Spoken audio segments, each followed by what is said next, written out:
Assalamualaikum warahmatullahi wabarakatuh. Perkenalkan, nama saya Rinaldo Di Prastomo, NIM 2301073, kelas T2C, jurusan Teknik Elektronika Politeknik Negeri Cilacap. Saya di sini akan menjelaskan tentang Reliability Centered Maintenance atau RCM. Sebelum masuk ke pembahasan, ada daftar isinya, yaitu yang pertama, definisi RCM, prinsip-prinsip RCM, kemudian komponen RCM yang terdiri dari preventive maintenance, reactive maintenance, predictive testing, dan inspection, kemudian proactive maintenance. Yang keempat ada langkah-langkah penerapan RCM, elemen-elemen keefektifan program RCM, dan yang terakhir adalah contoh RCM. Kita masuk ke pembahasan yang pertama, yaitu definisi RCM. RCM merupakan salah satu metode pemeliharaan yang dapat digolongkan ke dalam sistem pemeliharaan terencana planned maintenance. Konsep dasar metode RCM adalah mempertahankan fungsi dari salah satu sistem dengan upaya pemeliharaan yang dilakukan untuk menjaga agar sistem tetap berfungsi dengan baik. Metode RCM ini menitik beratkan pada keselamatan operasinya suatu sistem sehingga dibandingkan dengan sistem pemeliharaan yang ada, RCM merupakan sistem pemeliharaan dengan pendekatan yang sistematis untuk mempertahankan keandalan dari suatu sistem. Kemudian prinsip-prinsip RCM.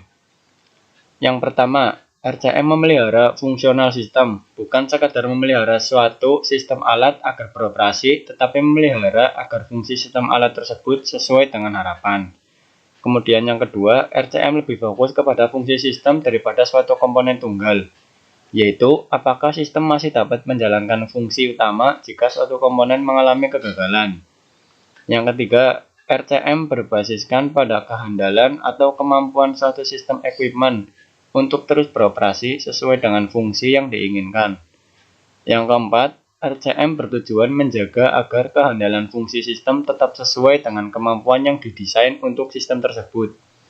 Yang kelima, RCM mengutamakan keselamatan safety, baru kemudian untuk masalah ekonomi. Kemudian yang keenam, RCM mendefinisikan kegagalan failure sebagai kondisi yang tidak memuaskan, unsatisfactory, atau tidak memenuhi harapan. Sebagai ukurannya adalah berjalannya fungsi sesuai performance standar yang ditetapkan. Kemudian kita masuk ke bab yang ketiga, yaitu komponen RCM. Komponen RCM terdiri dari yang pertama, preventive maintenance atau PM.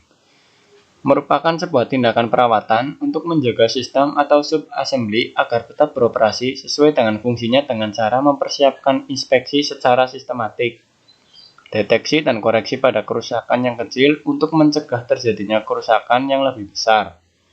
Beberapa tujuan utama dari preventive maintenance adalah untuk meningkatkan umur produktif komponen, kemudian mengurangi terjadinya breakdown pada komponen kritis, untuk mendapatkan perencanaan dan penjadwalan perawatan yang dibutuhkan.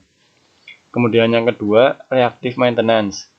Jenis perawatan ini juga dikenal sebagai breakdown, membenarkan apabila terjadi kerusakan run to failure atau repair maintenance.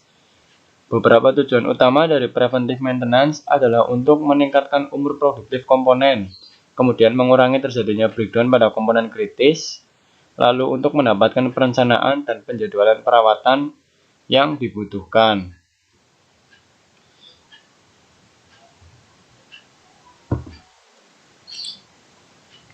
Kemudian yang ketiga, tes prediksi dan inspeksi atau predictive testing dan inspection PTI. Walaupun banyak metode yang dapat digunakan untuk menentukan jadwal PM, namun tidak ada yang valid sebelum didapatkan edge reliability karakteristik dari sebuah komponen. Biasanya, informasi ini tidak disediakan oleh produsen, sehingga harus memprediksi jadwal perbaikan pada awalnya. Yang keempat ada proactive maintenance. Jenis perawatan ini membantu meningkatkan perawatan melalui tindakan seperti desain yang lebih baik, kemudian workmanship, pemasangan penjadwalan, dan prosedur perawatan. Karakteristik dari proactive 13 maintenance termasuk menerapkan sebuah proses pengembangan yang berkelanjutan, kemudian menggunakan feedback dengan komunikasi untuk memastikan bahwa perubahan prosedur yang dibuat manajemen tersebut adalah efektif. Kemudian memastikan bahwa tidak ada berpengaruh perawatan yang terjadi dalam isolasi keseluruhan. Dengan tujuan akhir mengoptimalisasikan dan menggabungkan metode perawatan dengan teknologi pada masing-masing aplikasi. Lalu kita masuk ke bab yang selanjutnya, yaitu langkah-langkah penerapan RCM. Langkah-langkah yang perlu diambil pada saat melaksanakan RCM. Yang pertama adalah identifikasi komponen yang penting untuk di-maintenance. Biasanya digunakan metode Failure Mode Effect Criticality Analysis atau FMECA dan Fault Tree Analysis atau FTA. Kemudian yang B, menentukan penyebab terjadinya kegagalan. Tujuannya untuk memperoleh probabilitas kegagalan dan menentukan komponen kritis yang rawan terhadap kegagalan. Untuk melakukan hal ini, maka diperlukan data yang historinya lengkap. Kemudian yang ketiga, mengembangkan kegiatan analisis FTA, seperti menentukan prioritas equipment yang perlu di-maintenance. Yang keempat, mengklasifikasikan kebutuhan tingkatan maintenance. Kemudian yang kelima, mengimplementasikan keputusan berdasarkan RCM. Dan yang terakhir, melakukan evaluasi. Ketika sebuah equipment dioperasikan, maka data secara real life mulai direcord. Tindakan dari RCM perlu dievaluasi setiap saat agar terjadi proses penyempurnaan. Kemudian, elemen-elemen keefektifan program RCM. Yang pertama ada kebijakan program perawatan. Kemudian yang kedua, pengaturan material. Yang ketiga, sistem permintaan pekerjaan. Yang keempat, perekaman data peralatan. Yang kelima, kegiatan perawatan korektif dan preventif.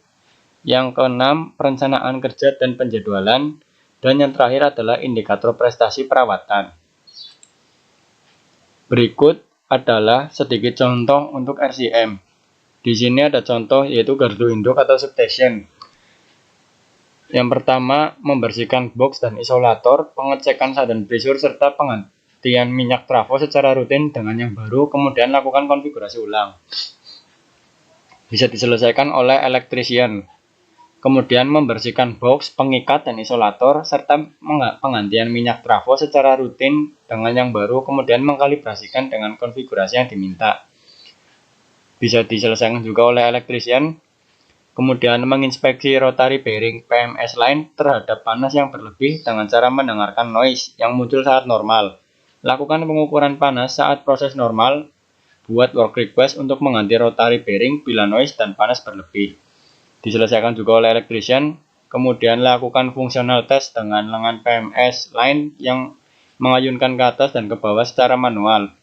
Jika terjadi kemacetan, maka buatlah work order untuk memperbaiki atau mengganti dengan kontak PMS line. Bisa diselesaikan teknisi electrician juga. Kemudian lakukan fungsional test pada PMS dengan memberikan arus untuk memastikan tidak ada bagian yang kontak langsung dengan lengan kontak. Jika terjadi kebocoran arus, maka coba periksa lengan kontak PMS apakah macet atau tidak. Jika iya, maka buat work order untuk memperbaiki atau mengganti terminal plate. Diselesaikan oleh electrician juga. Kemudian yang terakhir, membersihkan isolator PMS line dari korosi serta mengganti dengan isolator yang baru jika ada salah satu bagian yang pecah dan tidak dapat memenuhi kapasitas yang diharapkan untuk memastikan kemampuan isolator. Diselesaikan oleh instrumentation. Sekian dan terima kasih presentasi dari saya. Wassalamualaikum warahmatullahi wabarakatuh.